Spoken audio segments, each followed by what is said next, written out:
Bulls got the Nets tonight in a battle where either fan base, no matter who wins, there's going to be a disappointed fan base. One of my good friends, he's a Nets diehard, and we complain about the same shit, that our fan bases both are so pro-tanking that they cry over every single win. Shit gets annoying. So tonight's game is going to be interesting. Here's 5 keys to victory. Key number 1, who's guarding Cam Thomas? So we've only seen Cam Thomas one game this year. We played the Nets twice.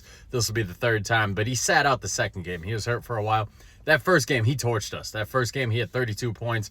A big majority of them came in the fourth quarter. He led the Nets to the win. We had Ayo Dosunmu in that game. We don't have Ayo tonight. We're down Ayo. I don't think Lonzo's playing. Giddey's out. Who's guarding this man? Are we going to see Jevon Carter? I don't know. He's small, but he's scrappy. Are we going to see Tre Jones? Same thing. Small, but scrappy. We don't really have the bodies to guard Cam Thomas. So there's a good chance he goes off tonight. Bulls got to be prepared for that. Key number 2, we got to keep Nic Claxton off the offensive glass. So Claxton, for a while, he was my dream target for the 5 for the Bulls. He's athletic. He doesn't need low post touches to be effective. He's a good shot blocker. He's a good rim runner.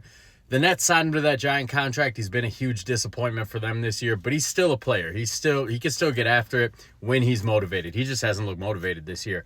And for the Bulls, he's the typical 5 that gives them a lot of matchup problems, and that's because we have Nikola Vucevic. He struggles against anybody with even a little bit of athleticism, so Claxton's a nightmare matchup for him. But fortunately, I don't think we're starting Vooch tonight. I think we're starting Zach Collins. We saw that in the last game. I like Vooch as an off-the-bench option.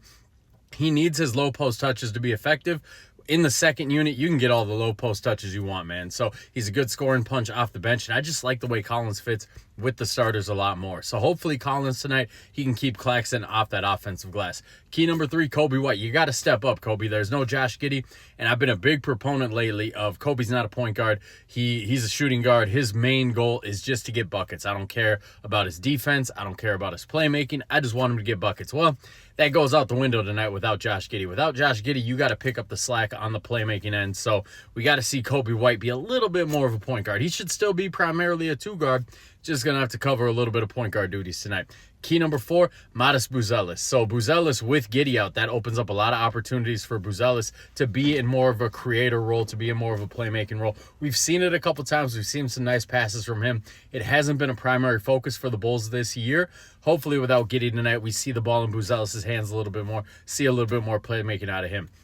Key number 5, who's going to step up? So no Josh Giddey leaves a big void in the Bulls rotation. No Josh Giddey, no Ayo Dosunmu, no Lonzo Ball. This is where us having like 27 guards on the roster might actually help a little bit. So somebody's got to step up. It's got to be Dalen Terry. It's got to be Jevon Carter, Tre Jones, Kevin Huerter.